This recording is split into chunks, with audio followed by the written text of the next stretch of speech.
Voltamos a apresentar Revista Justiça. Estamos de volta com Revista Justiça. São 8 horas e 35 minutos. Revista Justiça. Debate. E no debate de hoje, no Dia Nacional de Lutas Estudantis, vamos tratar sobre o direito à educação com a professora, analista sobre educação no Brasil, Lucineide Cruz. Professora Lucineide Cruz, seja bem-vinda à Rádio Justiça. Um bom dia, muito obrigado. Olá, muito obrigada, bom dia. Hoje é um dia muito bonito, muito especial, repleto aí de história, né? Então, que seja hoje um bom debate para a gente conversar sobre essa temática. O nosso convidado também é o professor, mestre especialista em educação, Ricardo Praciano. Um bom dia ao senhor, muito obrigado pela presença e a participação aqui no Revista Justiça. Seja bem-vindo. Muito obrigado, Arthur, professora Lucineide, bom dia. É uma oportunidade maravilhosa de debater a questão das lutas dos estudantes no dia de hoje. Muito obrigado. Dia Nacional de Lutas Estudantis. Quando a gente fala em data, professora Lucineide Cruz, a gente fala em celebração, comemoração. Temos o que comemorarmos nesse dia? Olha, eu acho que a gente tem que respeitar sempre a memória, né? Porque vem de uma trajetória muito grande de lutas, né? Nós temos aí momentos importantes e com bons resultados, né? Não só para os estudantes, mas para o Brasil, né? Com a participação deles. Então, acho que a gente tem sempre, sabe, que celebrar. Então, às vezes, algumas pessoas apontam, poxa, mas hoje, comparado com, né, na época que o pessoal lutava com a questão, por exemplo, o petróleo é nosso, né, o quanto os estudantes estavam engajados. Então, a gente tem uma comemoração muito forte. E hoje também os estudantes se juntaram muito, né, para poder pontuar em relação à questão da mudança do novo ensino, né? Então, eles tiveram uma presença, né, e independente se seja, né, de quem gosta ou não nesse momento do novo ensino médio, o fato de você trazer estudantes para debaterem, né, estarem presentes, eu acho que isso é muito significativo. Professor Ricardo Praciano, a mesma pergunta ao senhor. Sim, é uma data importante, né? Remonta a 68, quando o Edson Luiz foi assassinado numa manifestação lá na Candelária, no Rio. Então, o fato de ser lembrado, digamos, entrar para a história como um dia dedicado a essa memória, é importante, sem dúvida. Eu sinto falta de um pouco mais de mobilização dos estudantes nos dias de hoje, mas a professora tem razão. A pauta do ensino médio foi levada em consideração a opinião dos estudantes, foi aprovada, há aspectos a serem analisados, considerados, mas o fato de ter ouvido a participação estudantil é um fato relevante e que faz com que a democracia se assegure, né, por ouvir as partes envolvidas. Antes de falarmos na UNE, existia ou existe ainda o tal chamado Grêmio, e ali já começava a despontar as lideranças. Como está isto hoje, o professor Praciano? Nas escolas em que eu tive a oportunidade de visitar como coordenador, intermediário de anos finais, no ano passado, eu observei em algumas escolas a presença de Grêmio, mas não em sua maioria. Então, como mencionei, eu sinto ainda falta dessa sensibilidade, essa vocação estudantil que todo estudante dos quais eu convivi tinha de forma natural, e em se organizar com pleitos de natureza cultural, natureza política. Então, hoje, eu sinto mais uma mobilização no campo virtual, né, nas redes e tudo mais, com outros objetivos, mas a educação, eu sinto que ainda falta um certo sensibilidade por parte dos estudantes em entender que essa preocupação faz parte do seu futuro, né, para a construção do seu futuro. Eu tive a oportunidade recente de participar de uma premiação da Olimpíada Brasileira de Matemática, onde houve a presença da deputada Tabata. E ela foi vencedora dessa modalidade de competição. Ela foi medalha de prata num ano, medalha de ouro em outro. E isso abriu portas para ela. Ela reconhece isso como um divisor de águas na vida dela. E, na oportunidade, ela perguntou para a audiência: quem deseja prosseguir na matemática? Vários levantaram a mão. Quem quer ser político? Quase ninguém. E ela falou: olha, considerem essa possibilidade na sua vida. Porque ser político hoje muitas vezes é motivo de crítica, mas, no entanto, se você não gosta de política, alguém que gosta vai exercer sua atividade. Então, considere a oportunidade de atuar na política para mudar os destinos do país, a educação como um todo. Doutora Lucineide Cruz, a mesma colocação, pegando o gancho do professor Praciano. Houve um equívoco de reivindicar qualidade de ensino, de estudo, para ir para o campo político, que a gente já viu, tem até gente que foi para o Senado, está na Câmara dos Deputados no passado. O que mudou nesse intervalo? A primeira grande questão, eu estava falando de gremiação, né, dessa construção que vem. Grandes líderes políticos, né, foram, inclusive, presidentes da Uni, né? Então, eles começaram a desenvolver isso lá enquanto estudante, né? Então, a importância que tem isso, e não só, né? A gente, às vezes, se concentra muito nessa questão no ensino superior, mas eu acho que a gente tem que trazer muito isso também para a educação básica. Até porque nem todos chegam ao ensino superior, né? Saiu agora recentemente uns dados da CNN falando justamente que 55,5% dos estudantes não chegam à questão do ensino superior. Então, quer dizer, você imagina aí que você já tem um tanto de gente que ficou para trás, né? E fora que, entre a educação fundamental e o ensino médio, já muitos também já têm uma evasão muito forte. E aí, do ensino médio para a questão do ensino superior, você tem uma outra, né, um outro gap aí. Então, você imagina que os que estão realmente, né, na universidade, a gente fala de uni, né, principalmente, não são tantos. Então, se a gente pensa no país, olha que interessante, se você traz essa cultura, né, do processo do debate, da análise política, dessa construção do aluno enquanto cidadão. Porque ele pode votar. Né? Você vê, nesse processo ele já vota. Então, a gente tem que construir também essa mentalidade de participação, inclusive política. Né? E é onde tem uma contribuição significativa esses momentos. Sabe? Porque eles vão lá, estão lutando, estão discutindo, estão debatendo. Olha que maravilha, olha que aprendizado aí em relação a tudo. Né? Argumentação, oratória, todas as questões, ele vai ter que estudar, vai ter que pontuar, não, peraí, não, mas fulano falou isso, não, deixa eu estudar isso aqui, deixa eu ver isso, deixa eu ver aquilo. Então, acho que a gente conseguir, sabe, de uma maneira geral, pensar no quanto a gente tem que direcionar um pouquinho mais, sabe, para a educação básica, trazer esse debate para a gente transformar nossos estudantes. Né? Então, acho que essa vem, e aí sim nós teremos bons políticos. Porque eles vão começar cedo já a discutir, teremos bons cidadãos, teremos boas pessoas que vão argumentar, que vão vir, que vão... Não, peraí, não é assim, vamos lutar, nós temos direito, e aí sim você forma uma nação de maneira diferenciada. Já a gente volta porque é muito interessante nesse enfoque. Vamos colocar aqui nessa roda de conversa o advogado, conselheiro e representante dos estudantes secundaristas do Distrito Federal, Dr. Marcos Francisco Mourão. Um bom dia ao senhor, seja muito bem-vindo, muito obrigado pela participação e por ter aceito o nosso convite. Bom dia a todos também e obrigado pelo convite, né? Olha, eu fiz 2 colocações aos nossos convidados. Hoje, no Dia Nacional de Lutas Estudantis, o que a gente pode falar? Nós temos o que comemorar e também da questão do Grêmio Estudantil. Eu gostaria de ouvir o senhor a respeito. Bem, quanto a essa questão do Dia Nacional de Luta dos Estudantes, É um dia que a gente tem que ter sempre assim. Acho que o Dia Nacional de Luta é praticamente todos os dias para o estudante.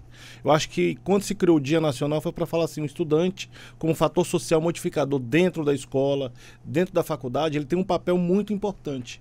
E esse papel tem que ser esclarecido para ele. Não é só a questão de entrar em sala de aula, aprender, mas ele tem que aprender também sendo um cidadão. E a partir do momento que você tem a noção, um enfoque do que é um cidadão realmente participativo, aquele que sabe discutir, que sabe participar das questões políticas educacionais, você vê ele de uma outra maneira. Então eu acho que a questão do Dia Nacional de Lutas, pelo que aconteceu com o estudante Edson Luiz, ali foi o início. Foi até a própria UNE que começou a nível nacional. E assim, foi uma questão que foi a cada estado, cada movimento estudantil de cada estado começou a incorporar essa questão. Eu acho que aí começou sim a modificar e dar uma nova ênfase à questão do Dia Nacional de Luta dos Estudantes. E eu acho que a partir do momento que o Estado ele participa dessa luta também, ele passa a conhecer a realidade da educação em todo o país, como a gente fala, né?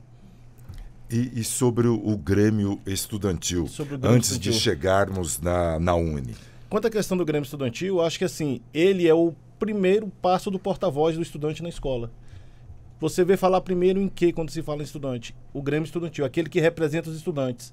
Aí depois que vem o Grêmio Estudantil, que vem a questão dos DCEs, CEAs e tudo mais. Mas o Grêmio Estudantil tem todo um papel dentro da escola, pública ou particular. A gente tem que deixar isso sempre bem claro. Porque as pessoas quando falam assim, Grêmio Estudantil, fala escola pública, não.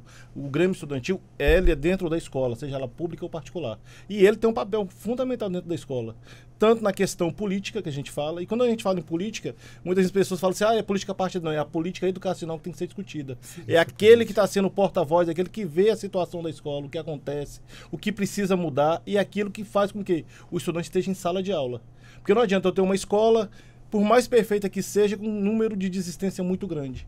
E o Grêmio Estudantil, querendo ou não, ele acaba chamando esses estudantes também para participar da luta, das discussões e também mostrar a importância da questão dele como uma pessoa, como um cidadão que está aprendendo ali também naquele momento. O Dr. Marcos falou dessa questão da fuga da escola e a senhora também pincelou, professora Lucineide Cruz. O que existe hoje na escola que não é tão atrativa, a escola não é tão atrativa para a permanência desse estudante? O que acontece? Olha, para mim uma das grandes questões é que é o seguinte, o nosso perfil de estudante, ele é diferente, né, do quando nós fomos estudantes. Então, os nossos netos, nossos filhos, eles aprendem de forma diferente, eles se interessam às coisas de maneira diferente. Então, uma das grandes questões é que eles são digitais, né? E a escola, muitas vezes, ela é analógica. Então, você vê que os estudantes, eles chegam, né? E aí, quando eles estão lá assistindo a primeira aula, segunda, terceira, e aí eles vão assim, meu Deus, o que é isso? Isso aqui é um espaço que não combina comigo, isso aqui é um espaço que não conversa comigo.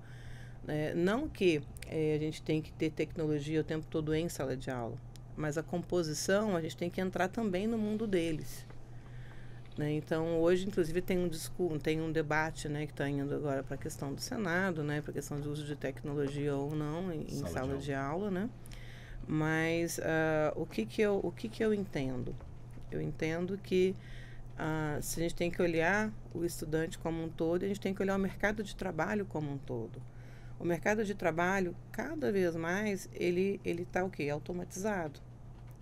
Então, cada vez mais você vai fazer compras, é você quem passa as suas compras na farmácia, e nisso, naquilo, você vai, né? Então, essa questão da automação. E se a escola permanece numa questão muito analógica, né, ela não conversa nem com a questão do cenário do mercado, o mercado como um todo, você não prepara esse cidadão para ele ingressar no mercado de trabalho, porque ele olha assim e fala, tá, mas eu não sei mexer com nada, eu não sei ver nada, eu não sei apertar, eu não entendo lógica nenhuma nessa questão. E aí a gente começa a ter um problema muito grande, entendeu? Porque saem estudantes que não veem muito sentido na escola. Então, acho que a gente precisa, sim, né, repensar o processo de pensar, né? Uma frase do presidente Hélio Laranjeiras, que ele gosta muito de falar. Então, quando a gente fala, a gente pensa, né, fala assim, poxa, olha só, Eu preciso dialogar com o meu estudante, eu preciso que ele tenha prazer em chegar lá.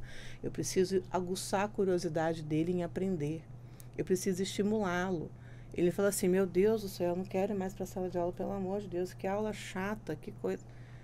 Então, eles acabam que a gente tem um índice de evasão que tem aumentado, né? Saiu agora os resultados, né? Então, ele está aumentando. Então, se a gente não muda, e os nossos resultados nos exames nacionais também refletem, não dão bons resultados. Então, a gente tem que realmente ajustar alguma coisa aí e dialogar. Porque, por exemplo, chega alguém lá na sua casa, né, nesse perfil lá, vamos lá, de 10 a 14, 16 anos, vamos pegar essa faixa etária. E aí, uma das primeiras coisas que ele faz para você, que ele chega lá na sua casa, é perguntar o quê? Qual que é a senha do Wi-Fi? Não é isso? Ele chega, aí, que é a senha do Wi-Fi. Aí ele chega lá, entendeu? Ele, de repente, ele olha se vai se interessar ou não pela sua conversa. Se ele não se interessar, ele pega o celular e ele vai lá no mundo dele. Entende? Então, quer dizer, esse é o comportamento. Não adianta a gente querer ter uma escola que não atende ao público-alvo. Então, toda prestação de serviço, a primeira grande questão que ela tem que fazer é o quê?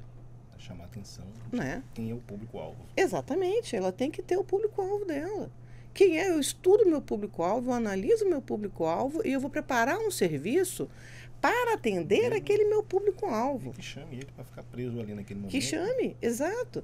Por que a gente tem, então, estamos com índices de evasões contínuas entre o fundamental e o ensino médio? Porque na hora que ele vira para o pai e fala assim, não vou mais de jeito nenhum. Você me obrigava até aqui, daqui para cá ele já começa a crescer e fala, não vou e não vou. Entende? Então, acho que realmente a gente precisa, né, transformar, né, o ambiente educacional em um ambiente onde tem a questão de prepare o cidadão, onde vem a questão de, vamos discutir, sabe, a formatação.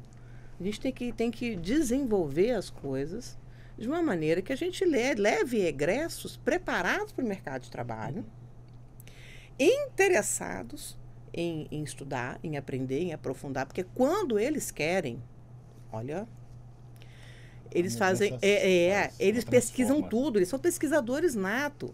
Só que assim, olha, eu quero saber onde que fica a letra F no alfabeto, eu não quero saber a história do alfabeto. Aí ele vai lá e vai procurar um videozinho que vai explicar onde fica a letra F no alfabeto. Ponto, que é o que ele quer. Esses são pontuais. Certo. Professor Ricardo Praciano, o modelo atual da escola já está vencido? Precisa modificar conforme as novas demandas? Olha, eu acredito que é muito desafiador essa proposta do ensino atualmente, né? Porque como a doutora comentou muito bem, a professora Lucineide, a mentalidade da criança, do jovem, né, nessa faixa etária entre 10 e 14 anos hoje é muito diferente da nossa, né?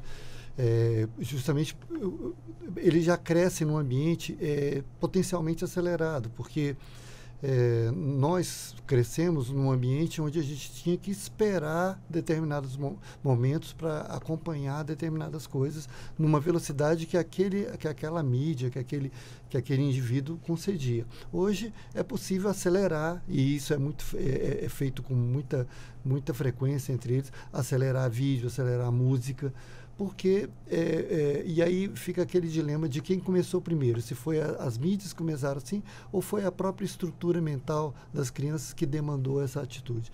Então, eu reconheço que ensinar, né, por exemplo, eu trabalho com formação de professores em tecnologias educacionais. Então, trabalhar os professores que têm uma mentalidade diferente do que as crianças ao utilizar essas tecnologias é muito desafiador, porque é uma forma de pensar diferente, né? Então, eu acredito que uma boa estratégia de envolvimento das crianças, que eu reconheço que as escolas hoje carecem um pouco disso, porque a aula nos moldes tradicionais ela é um tanto entediante, seria essa resposta que tem sido dada em algumas instituições, alguns sistemas, do sistema maker, né, do sistema de fazer com as próprias mãos. Né? Porque muito dos conteúdos que os jovens acompanham na internet é como fazer. Né? Como fazer isso, como fazer aquilo, um slime, produzir alguma coisa. Então, isso eu acredito que de alguma forma estimula o fazer. Então, ao invés de simplesmente tentar memorizar um conteúdo, não, vamos construir. O seu coleguinha não está entendendo a matéria, por que você não ajuda ele? Então, sair daquela estratégia individual de memorização para colaboração. Olha, você é bom em matemática, ajuda seu colega aqui que não está entendendo a matéria. Então, essa prática de colaboração, a prática de fazer junto, como estratégia maker, que no passado, quando eu estudei, existiam algumas práticas escolares que trabalhavam essas questões. Práticas industriais, práticas do lar, diversas práticas de horta, fazer horta. Né? Então, essa coisa de entrar em contato com o concreto, seja numa horta, seja produzindo madeira, produzindo artefatos, eu acredito que seria estimulante.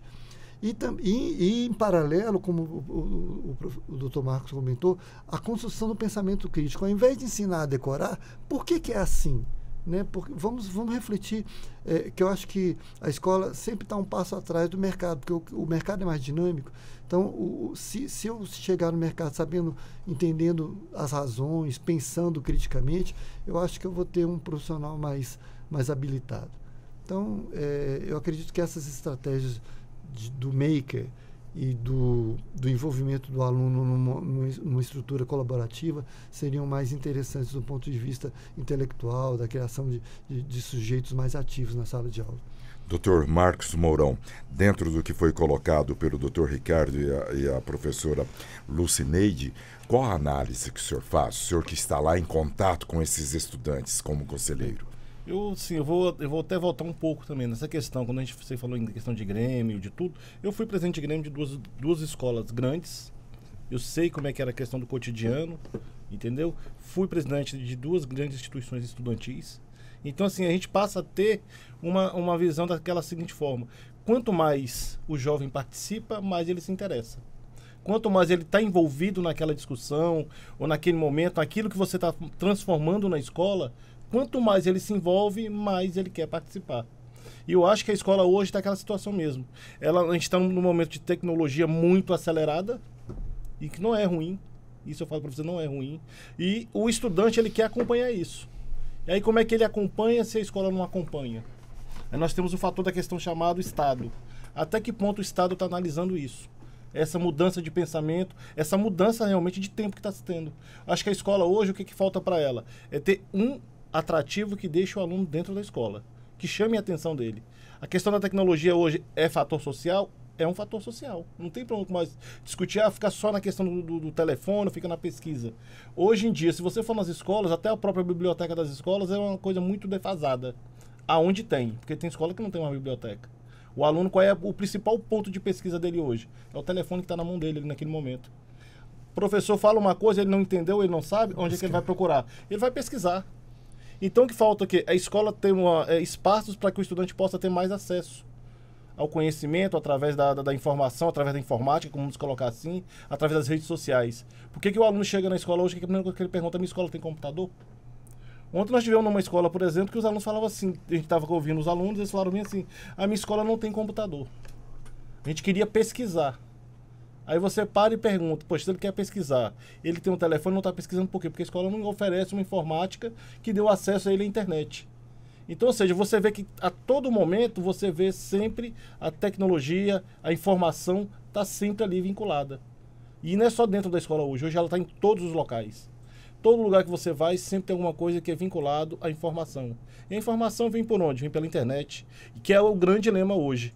Como foi falado, acho que a primeira coisa, quando ele chega num lugar, um jovem quer saber qual a senha do Wi-Fi. Isso ele não quer saber, aí ele não tem nem timidez para perguntar.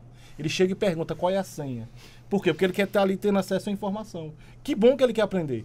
E as escolas nossas hoje, o que acontece com elas? Elas são muito focadas naquela questão do ensino presencial. Ela não tem uma questão do ensino híbrido hoje, para tentar, assim, dado para o jovem, para o estudante, os dois espaços de aprendizagem. Tanto a questão online como a questão presencial. A gente passou por uma situação que foi durante 2 anos, a gente viu o que aconteceu. Então aquilo ali deu uma mudança muito grande. O jovem, se ele já estava se envolvendo na questão do conhecimento, da tecnologia, ele se envolveu muito mais. Porque tinha aluno que queria aprender, ele não estava indo para a escola e falou, eu vou aprender como? Eu vou conversar com meu colega como? Então, ou seja, o telefone, que é a principal ferramenta hoje do jovem, passou a ser o que para ele? O fator principal para ele ali. A todo momento ele está no telefone. Por quê? Porque ele criou uma certa amizade com aquela questão, aquela tecnologia que anda na mão, que ele pesquisa da forma que ele... Sem menos pensar para ele, você perguntou como é que é isso, ele mexeu a mão e daqui a pouco está com a resposta para você. Ele não pensa nem 2 vezes. Ele vai atrás da informação. E isso é uma situação muito positiva, porque ele está querendo ir atrás. Falta a escola agora fazer o quê? Criar mecanismo para que esse jovem ele vá atrás também, mas dentro da escola. Com orientação do professor que tenha conhecimento também. Porque o que a gente vê hoje, tem muito professor que até queria, mas ele não tem um conhecimento que o jovem hoje tem na questão quando a gente fala de informação. Muito bem. E o Revista Justiça vai por um breve intervalo e daqui a pouco a gente volta a falar aqui com o advogado, conselheiro e representante dos estudantes secundaristas, o Dr. Marcos Francisco Mourão, o professor mestre especialista em educação Ricardo Praciano e analista em educação do Brasil, a professora Lucineide Cruz. Daqui a pouco a gente retorna.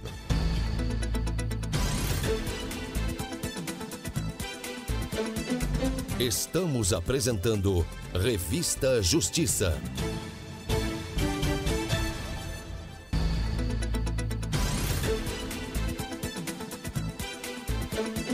Voltamos a apresentar Revista Justiça. Estamos de volta com o Revista Justiça aqui pela Rádio Justiça 104,7 FM. São 9h05. Revista Justiça. Debate. E no debate de hoje nós estamos com os especialistas, o advogado, conselheiro e representantes dos estudantes secundaristas do DF, Dr. Marcos Francisco Mourão, o professor mestre especialista em educação, Ricardo Praciano, e analista em educação, professora Lucineide Cruz, falando sobre o Dia Nacional de Lutas Estudantis. Professora Lucineide Cruz, a senhora puxou o fio da meada aí, que falou sobre educação e houve consenso com o Dr. Marcos e também com o Dr. Ricardo Praciano. O problema é o seguinte, aí vem o Estado. Nós vamos falar do estudante, que é o objetivo chegar nele, sim, mas o Estado falha. Como o professor Marcos falou, e o Praciano também, não tem internet, sobretudo no norte do Brasil. Não tem computador, como foi dito aqui. A qualificação do professor. E o que o Estado precisa fazer para modificar este cenário e a escola continuar com um nível de excelência de qualidade como já tivemos no passado e que hoje só as grandes universidades cobram 15, 20 mil reais por mês, tem esta qualidade?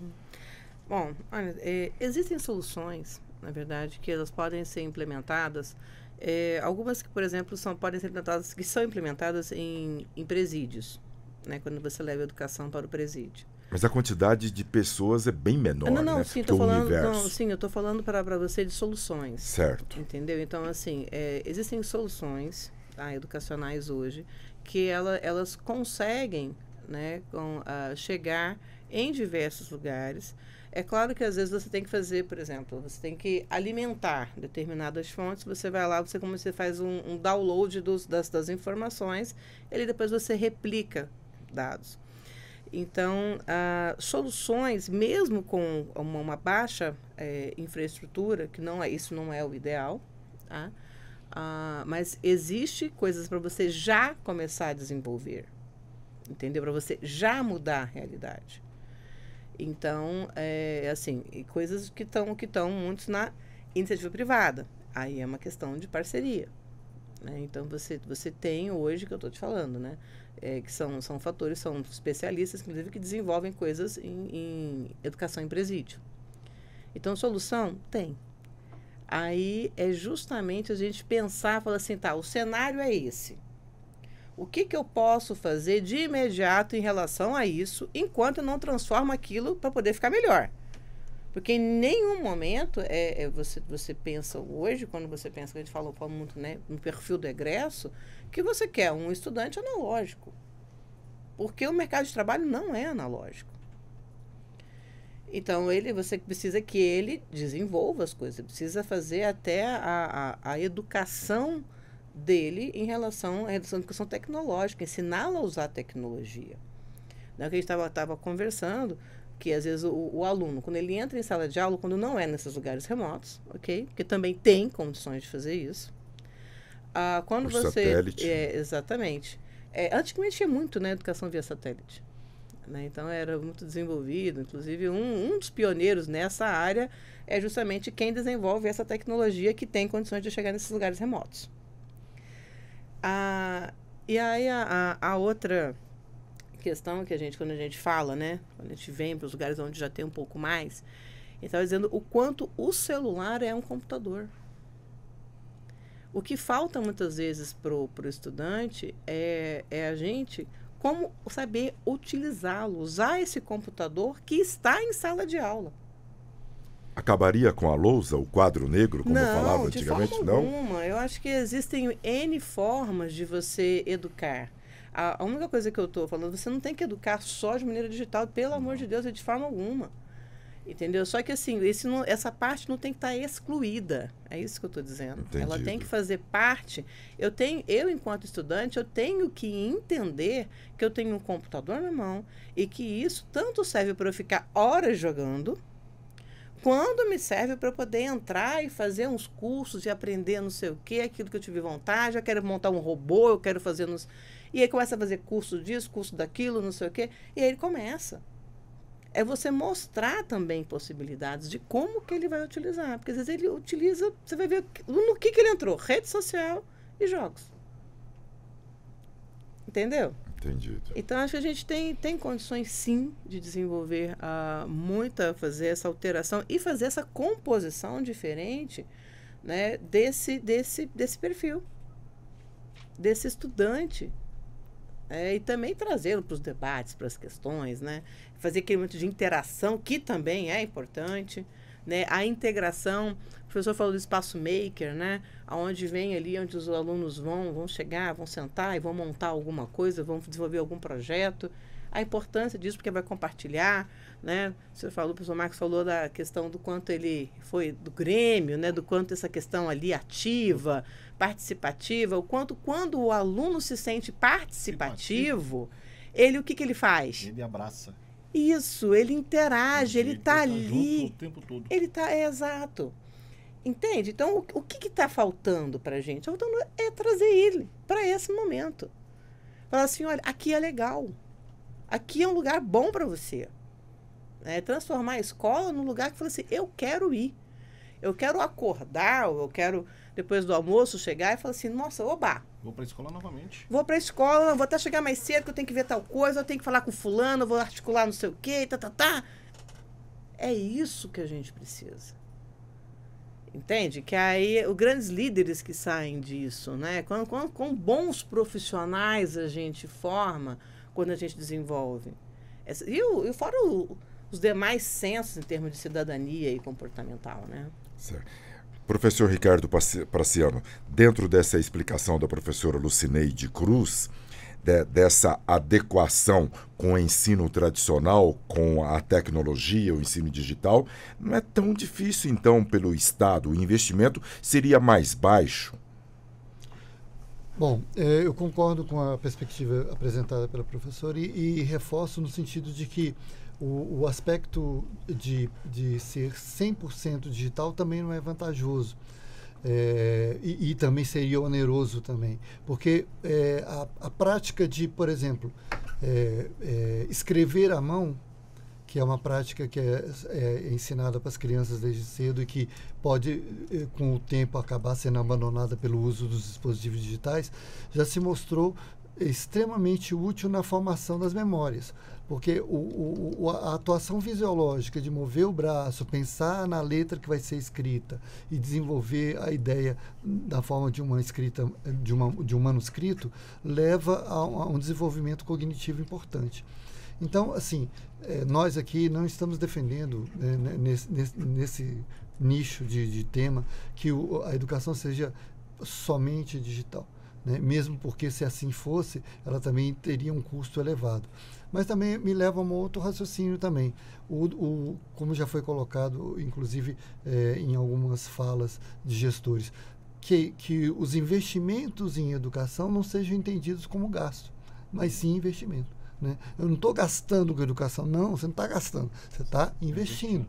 Né? O professor Cristóvão Buarque costumava dizer que não há dinheiro que pare na educação. Todo o dinheiro que colocar na educação vai ser gasto, vai ser investido, porque é uma área que demanda muitos investimentos. E tem um retorno lá na frente. Exatamente. Então, compreender a educação não como um gasto, mas como um investimento para futuras gerações, para a construção de um país mais evoluído, de uma sociedade mais crítica, de uma sociedade mais plena, consciente dos seus direitos e deveres, e entender que é necessário uma intencionalidade, como a professora mencionou ainda há pouco, de utilização. Não é a tecnologia pela tecnologia, né? O psicólogo César Coll, o francês, ele argumenta em seus estudos de que, sim, a tecnologia é importante? Mas é preciso saber utilizá-la, é preciso saber colocá-la no ambiente educacional, para que não seja só ela por ela. Né? É uma ferramenta que pode ser bem utilizada ou mal utilizada. Então, é necessário uma intencionalidade, um planejamento, saber quando que o aspecto tecnológico pode entrar para aprimorar a aprendizagem, quando que o aspecto tecnológico pode entrar para facilitar a mediação entre professor, conteúdo e aluno. Então, esses aspectos são relevantes no sentido de aprimoramento dos aspectos de ensino e aprendizagem. E se vai sair, assim, se para o Estado vai ser mais caro ou mais barato, então talvez um entendimento melhor dos investimentos em educação tragam uma clareza sobre esse tema. Dr. Marcos Moron, o senhor que é representante de estudantes secundaristas aqui do Distrito Federal, dentro do que já foi falado pelo professor Praciano e a professora Lucineide, os alunos reivindicam algo, essa mescla do que já foi dito aqui, entre o digital e o que já existe já há muito tempo?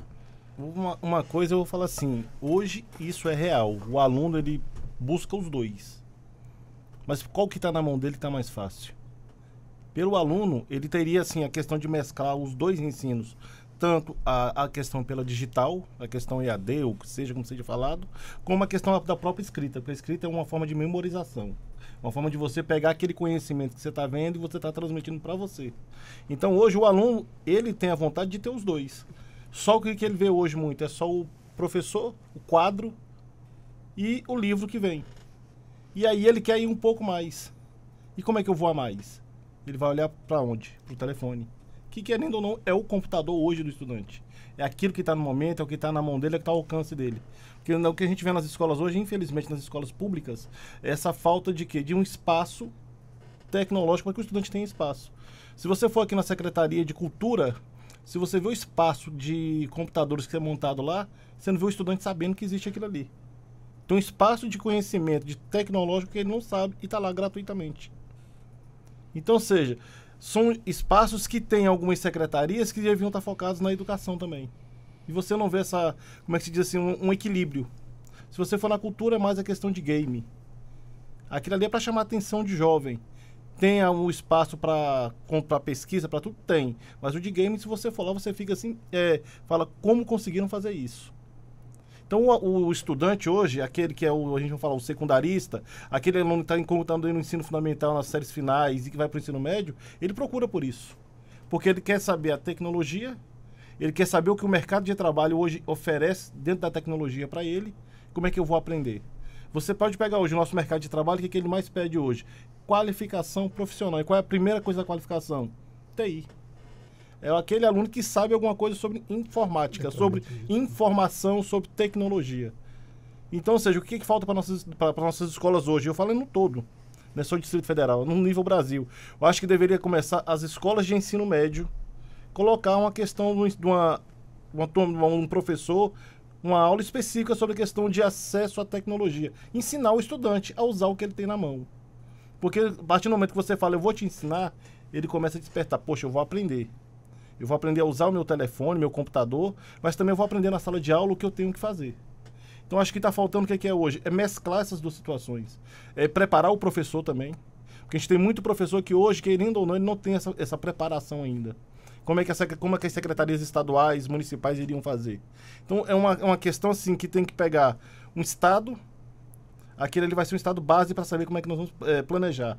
E durante um ano fazer um trabalho mesmo específico ali, para depois você começar a ampliar esse trabalho. Porque não adianta eu falar, eu vou começar um trabalho logo amplo. E aí, qual é o resultado que eu já tive desse trabalho anteriormente? E se o governo tem intenção, e eu falo, o governo no geral, é todos, a nossa Câmara, o nosso Senado, entendeu? É o quê? É ter leis que sejam voltadas para a educação. E que a educação seja um investimento mesmo. Porque quando fala de educação, você fala, a educação é gasto, é salário de professor. Não. Educação não é só o salário de professor, como todos colocam como gasto. Mas tem a questão da qualificação do professor, tem a questão do aprendizado do aluno em sala de aula, que nunca é feita uma avaliação pelo Estado, para saber até que ponto ele está aprendendo ali. O que a gente pegou agora esse início de ano aqui, que a gente viu mesmo, que a gente vê muito que é. Faltava muito professor. Você vê que hoje, os cursos hoje para formar professor, são pouquíssimos que tem. Antes tinha escola de magistério, hoje você não vê falar mais nem nisso. Aí o professor, hoje que você vê, muita faculdade está fazendo. Para quem tem conhecimento em algumas áreas, estão dando mais 6 meses de uma pós-graduação, que se você for parar para analisar umas pós-graduações que você paga R$20 por mês, R$12,99 por mês, até isso está mostrando uma desvalorização imensa, querendo formar professores para o mercado de trabalho. Se você pegar, hoje, naturalmente, da questão da própria telefone, você acompanha isso o tempo inteiro. Eu mesmo acompanho para saber a questão de quem está oferecendo curso, questão de quem está fazendo hoje, por exemplo, tem escola que coloca o EJA, sabe como é que é o EJA? O aluno vai lá, paga e ganha e recebe o certificado. Ele aprendeu o quê? Porque ele acha que pelo telefone já aprendeu tudo. Mas hoje o que a gente vê? A gente vê muita coisa assim, como é que se diz? Falta de fiscalização do Estado na questão do conhecimento. E a fiscalização não é questão de doutrinação nem nada, não. É fiscalizar se aquilo que tem que chegar ao estudante na sala de aula está chegando. Se tem novas tecnologias, por que não está chegando ao estudante? Aí quando a gente fala dessas situações todas, a gente vai voltar para aquela primeira situação. O que falta dentro das escolas hoje é a formação de novas lideranças. Nós começamos um trabalho, agora vai fazer o quê? 2 semanas. Em algumas escolas, pela Federação de Estudantes Universitários, o que é? Formação de novas lideranças. Ver aquele estudante que tem um perfil mesmo. Tem estudante que tem um perfil que quer participar, ele quer lutar, ele quer defender. Eu quero isso para minha escola, eu quero isso para meus colegas. E você começa a participar, começa a ver, você vê até a forma que eles falam às vezes está com o telefone na mão, mas está conversando um com o outro. Mas ele quer participar. E como é que ele participa? Como é que a gente vai chegar nessas escolas e falar assim, não é momento de repressão, é um momento agora de quê? De preparar essas novas lideranças. Porque hoje, ainda não está todo mundo, o tempo está passando. E quais são as lideranças novas que a gente tem? Quais são as referências que a gente tem hoje? Na época do Edson Luiz para cá, durante vários anos, a gente sempre tinha referências. Dentro do movimento estudantil, na faculdade, nas escolas, sempre teve referência. Sempre tinha alguma coisa, alguma luta que era feita e era de forma direta. E aquilo era amplamente falado. Hoje você não vê falar mais disso. Tanto que a gente volta em muitas coisas que já aconteceram há 30, 40 anos atrás, e nos 10 últimos anos, o que aconteceu? A gente não sabe. Não tem um fator para falar, essa aqui foi uma luta que os estudantes tiveram. Uhum. Então, ou seja, um marco para falar assim, nesse ano foi feito isso aqui em prol dos estudantes. E eu falo para você uma coisa, infelizmente o que a gente vê é isso. É falta de quê? De abrir espaços de diálogo, porque alguns acham que a gente vê algumas secretárias que abrir o espaço de diálogo é abrir espaço político. Não. O diálogo é você ouvir, é você saber qual é a necessidade e junto com ele procurar a solução. Se você pode ajudar, por que não? Então acho que a gente tem que começar a mudar muito isso. Hoje a gente vê muito falar assim, tá chegando a época de eleição, todo mundo está envolvido dentro da escola. Por quê? Passou aquele período de eleição, todos somem. E não deixa quem está ali dentro da escola fazer um trabalho e mostrar que está sendo feito, porque tem um medo de perder espaço. Eu acho que quem tem espaço, quem consegue garantir através da sua luta, pode vir quem for na frente. E o que falta hoje pra gente, o que é? É levar para o jovem, na verdade, 1962, 1968, 1970, tiveram alguns momentos que foram históricos. E agora, o que a gente está tendo? por que a gente não pode fazer essa parte através da tecnologia, mostrar que o estudante agora está lutando sim por uma tecnologia, mas de uma maneira racional. Está faltando isso. Eu acho que falta mais o envolvimento do Estado diretamente com o estudante. Dr. Marcos Mourão, com relação a esta escola tradicional, que vem do ensino fundamental, vai para o médio, o vestibular e a universidade, e o estudo profissionalizante, o que o senhor analisa nesses dois contextos? A preferência do estudante, o preparo das escolas ou a falta de escolas profissionalizantes? Na questão profissional, você bateu numa questão muito clara. A escola, ela vê o ensino hoje, o ensino médio, aquela formação do aluno, ele tenta mesclar. Só que ele poderia fazer de uma outra forma. Eu acho que você tem que ter a base do conhecimento. E tem que ter a parte técnica. Como é que adianta se você formar um estudante que vai entrar numa faculdade que não tem noção do curso técnico hoje? Os cursos técnicos que se fala na escola, o técnico qual é? Você vai aprender o professor falando em sala de aula. Você não tem a prática. Você não envolve esse estudante dentro do próprio estado, dentro do mercado de trabalho. Porque antigamente tinha questão de estágio. Todo mundo estava no ensino médio, fazia o curso técnico, estava fazendo estágio. Hoje tem muito estudante que, se o estado soubesse trabalhar com eles, na área do conhecimento que eles querem se profissionalizar, eles estariam ajudando muito mais o estado do lado dos profissionais que se tem. Professor Ricardo Praciano, o estudante que ele se forma numa escola técnica profissionalizante é um sinal de que ele não vai fazer uma universidade, ele vai para o campo do mercado de trabalho? Ele pode optar por isso, sim, mas dependendo do caminho técnico que ele vier a desenvolver, ele pode, às vezes, nem precisar. Porque, por exemplo, no campo da TI, por exemplo, há formações no campo da TI, certificações mais especificamente de fabricantes, de grandes fabricantes, que se o estudante, né, se o profissional desejar se certificar naquele campo de formação, ele talvez nem precise investir numa carreira acadêmica. Pode ser que ele opte por isso, mas não necessariamente, porque são certificações de um aprofundamento técnico que o mercado muitas vezes exige e que ele não demandaria uma formação acadêmica específica.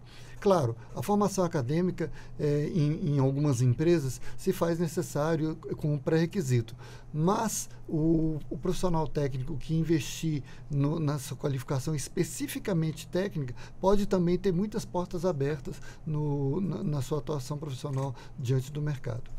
Professora Lucineide Cruz, a mesma colocação a senhora, entre essa escola normal, sim, que vai para o vestibular, e a profissionalizante.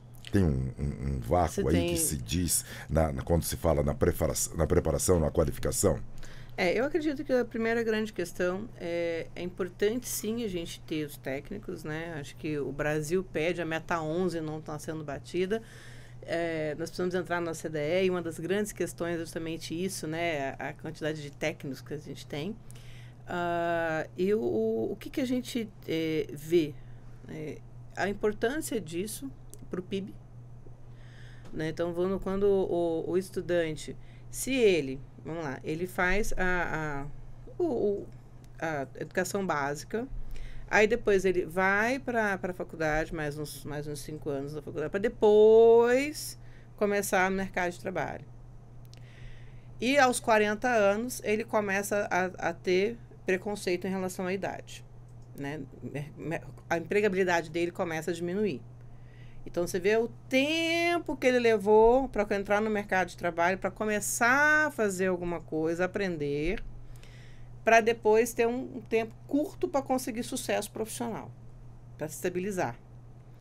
Então, quando você vem com o curso técnico, você puxa isso, né? Ele já, desde a fundação da área da educação fundamental, você já pode começar a trabalhar com ele. Inclusive, trazer conteúdos, levar certificações, e aí você começa a formatar, entendeu? Um futuro trabalhador. E ele pensando mesmo já na questão do prazo de vida dele, do que ele vai querer fazer, como é que é essa projeção. E aí você tem como sim fazer essa formação, né? A formação técnica, porque ele precisa do ensino médio para poder ter. E aí é onde entra uma outra coisa. Lembra que a gente está perdendo muito muitos alunos entre o ensino fundamental e o ensino médio, e aí você fala assim, olha só, você já cursou a ter essas certificações aqui, se você continuar, você vai sair um técnico, você vai ganhar mais. Aí você, opa, não, peraí, eu vou ganhar dinheiro?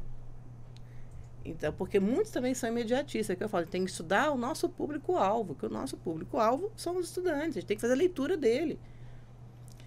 E aí, que eu falo, igual o professor Manuel falou, a gente tem que conversar com eles, né? Quem é esse público, o que eles gostam, o que eles querem, como que eles se comportam, e aí tem que preparar uma educação montada para isso. Então, quando você leva isso para ele fala, então, pá, então vou ganhar dinheiro, vou não sei o quê, pô, legal. Então, ficar na escola começa a ser mais interessante. E aí, daí, você começa a desenvolver na estrutura dele um projeto de vida, que não necessariamente ele termina no ensino técnico. Ele pode começar no ensino técnico. Eu não, vou fazer isso, depois vou fazer aquilo, depois vou fazer aquilo outro. Porque ele começa a pensar em cenários, em mercados, em tendências, em profissões. E com uma renda já. E já com uma renda. E não é só com uma renda, é com conhecimento, né? Mesmo, que tá aprendendo. Entendeu? Porque igual você estava falando da questão do estágio, né? A importância que tinha. Eu fui estagiária, né? E foi muito bom para mim. Aprende demais. Sabe? Eu tive um dos meus estágios, eu tive prazer de fazer no Banco Central. Fiz um na Caixa Econômica, fiz no Banco Central. Então, para mim, ali eu participei de reuniões pré-Copom. Entendeu? O pessoal lá levava o estagiário a sério. Então, ele deixava a gente no cantinho. Você fica quieto, você não me abre a boca, mas só para você entender como é que é esse cenário, entendeu? Então, eles levavam. Então, você imagina, você vê tudo aquilo, você, então é isso. Sabe? O quanto te abre.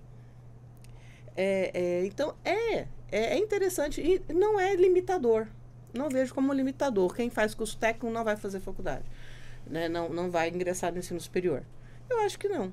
Eu acho que quem faz o curso técnico, inclusive a gente tem processo já de possível verticalização, está sendo trabalhada, né, que é um outro fator, é o estudante que ele vem, está aqui no ensino, né, médio, ele já cursa disciplinas que ele já, digamos que ele paga, disciplinas já do ensino superior, como o college nos Estados Unidos. Né? Então já está sendo trabalhada essa questão aqui para a gente também. Está sendo discutido isso. Então, esse processo de formação continuada, literalmente, que a gente precisa ter.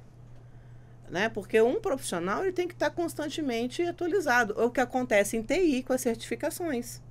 Por que em TI não é valorizado tanto o curso superior frente às certificações? Né? Porque a certificação, o cara tem certeza que você está com aquele conhecimento atualizado. Quando eu dava aula aos meus alunos na área de tecnologia, eu perguntava assim, vem cá, em quanto tempo o que você aprendeu fica defasado? Ele falou assim, professora, se a gente não se atualizar, em menos de 6 meses a gente vai começar. Eu falei, pois é. Porque o avanço é rápido demais. É muito, entende? Então, no meu olhar, eu acho que sim, a gente tem toda uma construção e não é limitador. Né? Então, ele pode amadurecer, inclusive, porque ele está no mercado de trabalho. E ele vê que, bom, eu, enquanto técnico, ganho X. Mas se eu for né, graduado, eu vou ganhar Y. Para mim é melhor isso. Exatamente. Aí fala assim, bom, então aí agora que eu quero. Entendeu? Então, pode ser um incentivo. Pegando o gancho da professora Lucineide Cruz, professor Ricardo Praciano, que ela falou do modelo lá dos Estados Unidos, e tem um atrativo, né? Até que muitos brasileiros que têm condição financeira e que têm um talento já nato para esporte, o esporte nos Estados Unidos é um aliado para o estudante seguir os estudos? O que o senhor diz? E por que a gente não consegue implantar aqui? É uma estratégia muito interessante adotada lá. Né? Muitas vezes o potencial atleta ou atleta com um potencial de desenvolvimento rápido é adotado é buscado pelas universidades para desempenhar, levar o nome da universidade visibilidade nos grandes encontros esportivos, nas Olimpíadas e demais eventos esportivos.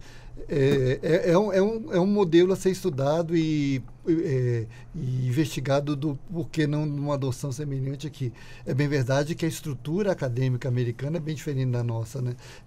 Lá não há universidade pública, né? Todas elas são custeadas e muito caras, diga-se de passagem. Então, talvez um modelo semelhante aqui deveria ser adaptado, obviamente, em face das realidades brasileiras e da extensão também do país, para poder, inclusive, proporcionar uma equidade social maior, né?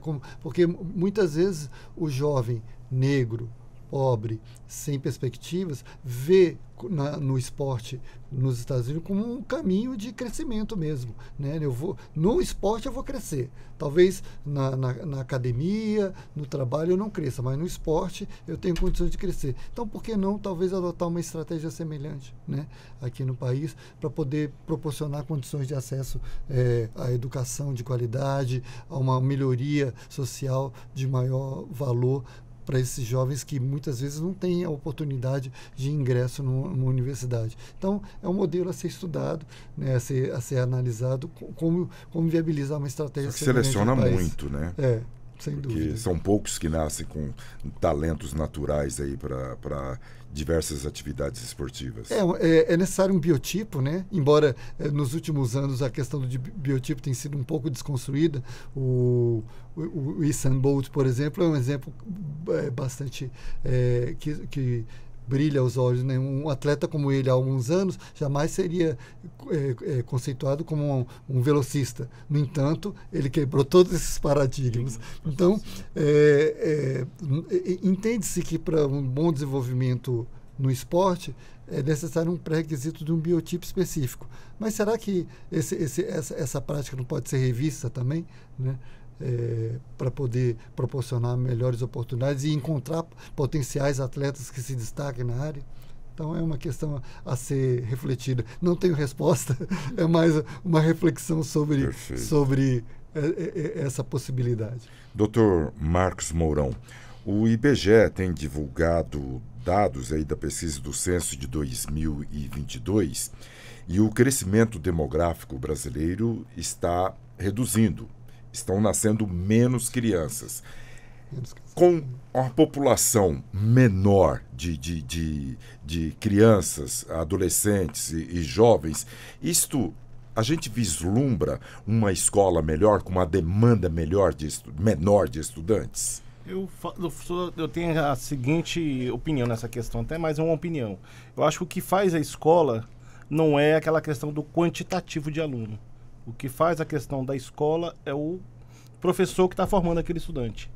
É aquele que está tentando chamar a atenção dele para falar assim, aqui é o momento de aprender. Mas daí o senhor não coloca a culpa só no professor? Não, e por trás tem o Estado? Não, quando eu falo, às vezes a gente fala professor, mas assim, quem é o primeiro responsável, sempre você pode colocar que sempre inicia no Estado, porque o Estado é que limita. Você tem um exemplo, Brasília. Aqui a educação física das escolas era o que? Era turno contrário. Você tinha um aluno na escola envolvido 2 períodos. Agora não, é no mesmo período de aula e já viu educação física? Professor quadro. Porque muito aluno ir para a escola, para fazer educação física, suar para uma escola que não tem um banheiro para que ele possa tomar um banho, trocar vestimento para ir para a sala de aula, qual aluno que quer fazer educação física na prática? Então você vê as mudanças que vêm acontecendo, que às vezes eram coisas que eram bem exitosas. Quando você tinha educação física turno contrário, você não via tanto estudante falando, estudante está se envolvendo com questão de droga. Você não via falar isso. Você via que ele estava envolvido no esporte. Porque você, querendo ou não, você prendia ele na escola 2 vezes. Você não vê ele fazendo esporte com o celular na mão. Você vê ele fazendo esporte ali, Ele, o colega, o professor ensinando.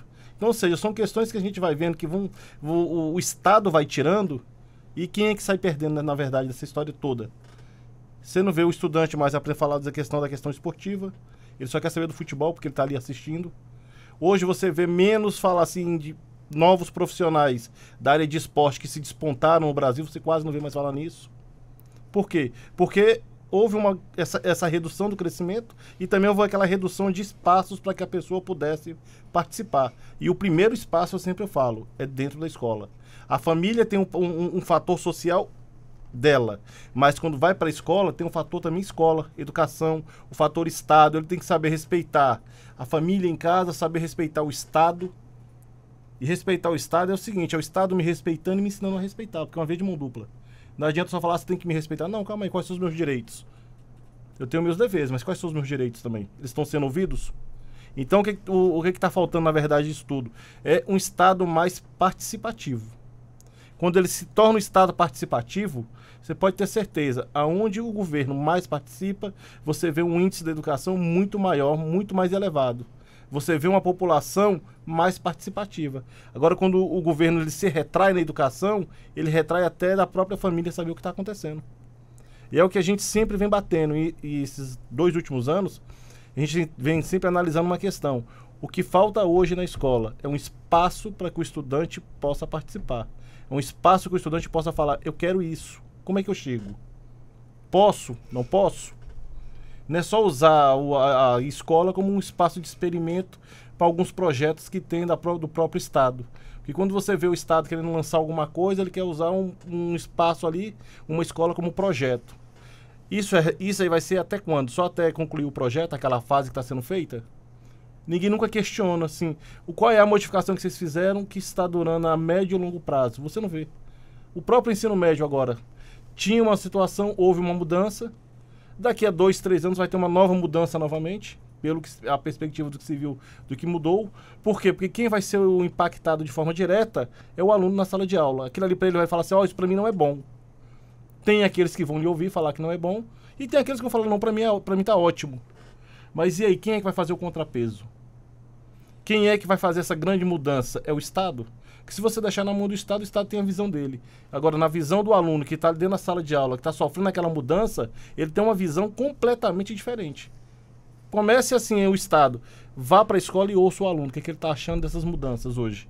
Você vai ver cada situação que vão falar, que vai falar, então por que a gente alterou isso?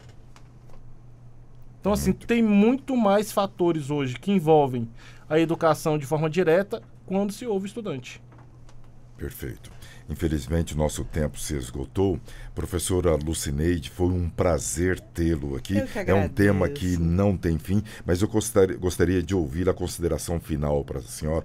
O que a senhora gostaria para o futuro, para o estudante brasileiro? Qual a análise que a senhora faz? Eu desejo para o estudante brasileiro que ele consiga aprender, mas ele consiga aprender de uma forma que o interesse, que ele sinta na escola um lugar de prazer, né? E que nós, enquanto sociedade, né, a gente consiga parar para analisar exatamente isso que o senhor ponderou, né? Para quem nós estamos fazendo? Quem é esse público? Qual é esse perfil? O que a gente precisa realmente fazer para melhorar? É aplicar pesquisa mesmo. É chegar na escola, é aplicar, é conversar, é entender, porque a diversidade brasileira é muito grande. Então, o que funciona às vezes para uma escola não funciona para outra. Não é uma realidade na outra. Então, como é que é essa questão e como que a gente faz essas adaptações de fato acontecerem? E existem sempre questões tecnológicas, né, soluções tecnológicas que tem como permear, tem como ajudar todo esse processo educacional como um todo. Seja em lugares onde tem uma infraestrutura, seja em lugares onde tem pouca ou nenhuma infraestrutura, né? Então, realmente, a gente precisa conhecer as soluções existentes para poder a gente falar assim, poxa, olha só que legal se a gente fizer isso, né? Olha o quão benéfico isso é, né? Então, desejo que haja também esse grande encontro para que a gente tenha uma nação fortalecida. Um bom dia para a senhora, muito obrigado. Obrigada. Um excelente feriado, professora Lucineide Cruz. Agradeço. Professor Ricardo Praciano, as considerações finais. Eu gostaria que os estudantes se organizassem, né, de forma mais efetiva, se manifestassem, né, para expressar os seus desejos, seus anseios na construção de um país mais bem educado, bem organizado, bem estruturado. Eu concordo com a professora no sentido de que as tecnologias hoje viabilizam o contato de estudantes com autoridades e com seus iguais de uma forma nunca antes vista. Então, no passado, para que eu conversasse com um deputado, com um representante público, era muito mais custoso. Hoje, a própria estrutura da sociedade, a cultura e as tecnologias proporcionaram um acesso que em nosso tempo, usando esse jargão, não era possível. Então, eu gostaria sim que o público estudantil, tendo como referência o Edson Luiz e outras lideranças que já existiram no nosso país, se organizasse, colocasse as suas questões, pressionasse os nossos gestores no sentido de colocar os seus desejos e anseios para o Estado. E que a educação seja valorizada, o professor seja valorizado, no sentido de que lidar hoje com alunos com tantas diversidades, né? O número de alunos com características diversas, né? Neurotípicos, nas salas de aulas é muito superior ao que já existiu no passado. Então, é um desafio incomensurável colocar na mão de um professor lidar com tantas matizes de tratamento hoje. Então, o professor precisa ser valorizado no sentido de ter uma formação adequada, ter um salário adequado, ter uma infraestrutura que lhe permita trabalhar de maneira que conduza os estudantes no sentido de estarem aptos ao mercado de trabalho ou outras opções que eles desejem formar no seu futuro. Muito obrigado e foi um prazer enorme encontrá-los, todos vocês aqui nesse dia de hoje. Obrigado, senhor. Um bom dia, um bom feriado. Esta foi a participação do professor, mestre especialista em educação, Ricardo Praciano. As considerações finais também, Dr. Marcos Francisco Mourão. Bem, quanto à questão, assim, quando a gente fala em considerações finais, eu teria assim uma gama de coisas para ser faladas, mas assim, o que a gente tem que, primeiro momento, é aquilo que foi falado, é dar o espaço para o estudante falar. Hoje nós temos uma educação que tem um tema muito espinhoso, que é a tal da escola militarizada. Por que a escola militarizada ela não está dentro do sistema educacional do Estado? Ela é uma coisa à parte. E por que ela se diferencia? Então são coisas que têm que ser avaliadas também. Eu acho que não adianta eu falar com o aluno que a escola militarizada é melhor do que a escola pública tradicional, porque ali é a questão mesmo, o que está acontecendo nessa situação, nesse jogo. Por que o estudante que falam que está na escola militarizada não tem aquela mesma preparação que tem lá dentro do ensino prático, não tem na escola tradicional, que é dentro do próprio sistema de ensino do Estado. Então eu acho que assim, o Estado tem que começar o quê? A ouvir o estudante. E aí, quando se fala em sistema de ensino ou questão do ensino público e particular, militarizado, uma coisa só. Quem diferencia é o Estado. Por que uns têm mais ênfase hoje, quando se fala na questão de fazer uma prova de uma faculdade, de estarem à frente, por que uns têm mais ênfase do que os outros? Por que não estuda para saber o que está acontecendo? Então eu acho que assim, essa discussão hoje foi muito boa, salutável. Tem muita coisa que a gente pode fazer. Até de fora a gente faz. Mas quem está dentro da escola, que sofre ali o tempo inteiro aquela modificação, ele tem que ser ouvido. Porque hoje ele está no primeiro ano. Ele deu 2 anos e está terminando o ensino médio, minha faculdade. E muita aluna já pensa hoje em dia assim, eu vou terminar a faculdade, eu vou fazer um ProUni, vou fazer alguma coisa, vou fazer uma faculdade particular, paga pelo Estado. Só que ele esquece que quando ele termina, ele paga. Então são N situações que às vezes não tem o conhecimento do estudante. Aí, vou para a faculdade pública, vai, pode ir. Passou, aí ele fala, vou lá para dentro. Só que ele chega lá, um curso que é de 3 anos, 4 anos, ele faz no dobro de tempo. Por quê? Aí eu vou para aquela questão que foi falada da qualificação. Falta o Estado realmente investir na qualificação do estudante e a qualificação também de conhecimento, de saber o que ele quer para frente. É preparar um cidadão mesmo, é preparar um cidadão crítico. E o cidadão crítico é aquele que pode chegar, falar, ele vai saber, tem horas que ele não vai querer ser ouvido, mas ele tem que saber. Ele tem que falar e tem que ser ouvido, ele tem que ouvir também. Então falta criar, na verdade, aquele cidadão crítico dentro da escola hoje. Muito obrigado, viu? Senhor. Foi muito boa a feriado. participação. A gente agradece muito. Este foi o advogado, conselheiro e representante dos estudantes secundaristas do DF, Dr. Marcos Francisco Mourão, que nós debatemos sobre o Dia Nacional de Lutas Estudantis. E o Revista Justiça vai para um rápido intervalo. Daqui a pouco a gente volta.